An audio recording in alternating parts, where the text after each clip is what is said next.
Hi സുഹൃത്തുക്കളെ, ഇന്ന് ഞാൻ 2-3 പാട്ടുകളുടെ കുറച്ച് ഭാഗം ഒന്ന് പാടാൻ ശ്രമിക്കുകയാണ്. പ്രത്യേകിച്ച് പഴയ പാട്ടുകളുടെ ഒരു ഫീല് ഞാൻ പറഞ്ഞ് മനസ്സിലാക്കേണ്ട കാര്യമില്ലല്ലോ. എന്നാൽ ഇന്ന് പുതിയ കാലഘട്ടത്തിൽ നല്ല പാട്ട് ഇല്ല എന്നല്ല, എങ്കിലും പണ്ടത്തെ പാട്ടുകളെല്ലാം നല്ലതായിരുന്നു. അങ്ങനെ നമ്മൾ ഒരു പാട്ട് പാടുമ്പം അതിൻ്റെ തുടക്കത്തിൽ നിന്ന് പാടാതെ ഇടയ്ക്ക് ഭാഗത്തുനിന്ന് പല്ലവിയിലല്ല, അനുപല്ലവിയിലോ ചരണത്തിൽ നിന്നോ തുടങ്ങി തുടക്കത്തിൽ വന്ന് അവസാനിച്ചാൽ ഒരു പ്രത്യേക മനോഹാരിതയാണ് അത് കേൾക്കാൻ. വന്ന് ലാൻഡ് ചെയ്യുന്നത് കേൾക്കാൻ നല്ല സുഖമാണ്. അങ്ങനെ ഒരു 2-3 പാട്ടിൻ്റെ കുറച്ച് ഭാഗം ഒന്ന് പാടാൻ ശ്രമിക്കുകയാണ്. മാധവമാസത്തിൽ ആദ്യം വിരിയുന്ന, മാധവമാസത്തിൽ ആദ്യം വിരിയുന്ന മാതളപ്പൂമൊട്ടിൻ മണം പോലെ ഓർക്കാതിരുന്നപ്പോൾ ഉണ്ണാതിരുന്നപ്പോൾ ഓർക്കാതിരുന്നപ്പോൾ ഉണ്ണാതിരുന്നപ്പോൾ ഓമനെ നീ എൻ്റെ അരികിൽ വന്നു. ഇന്നലെ മയങ്ങുമ്പോൾ ഒരു മണിക്കിനാവിൻ്റെ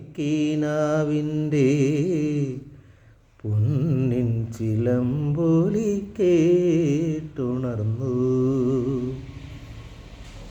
ഇപ്പോഴാ വ്യത്യാസം മനസ്സിലായത്.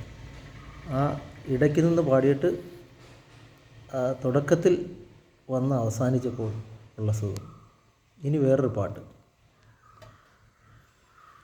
നിന്റെ ഏകാന്തമാം ഓർമ്മതൻ വീതിയിൽ എന്നെ എന്നെങ്കിലും കാണും. ഒരിക്കൽ നീ എൻ്റെ കാൽപ്പാടുകൾ കാണും. നിന്റെ ഏകാന്തമാം ഓർമ്മതൻ വീതിയിൽ എന്നെ എന്നെങ്കിലും കാണും. ഒരിക്കൽ നീ എൻ്റെ കാൽപ്പാടുകൾ കാണും. അന്നു നിന്നാത്മാവ് നിന്നോട് മന്ത്രിക്കും, നിന്നെ ഞാൻ സ്നേഹിച്ചിരുന്നു. രാത്രി പകലിനോടെന്ന പോലെ യാത്ര ചോദിപ്പൂ ഞാൻ. സന്യാസിനി നിൻ പുണ്യാശ്രമത്തിൽ ഞാൻ സന്ധ്യാപുഷ്പവുമായി വന്നു. ഇനി ഒരു പാട്ടോടി. പാടിവരും നദിയും കുളിരും പാരിജാത മലരും മണവും. പാടിവരും നദിയും കുളിരും പാരിജാത മലരും മണവും. ഒന്നിലൊന്നായി തളരും പോലെ നമ്മളൊന്നായി അലിയുകയല്ലേ.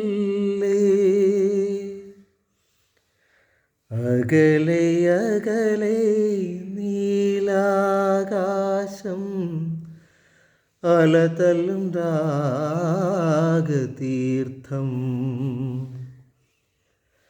അരികിലെന്തേ ഹൃദയാകാശം അലതല്ലും രാഗതീർത്ഥം.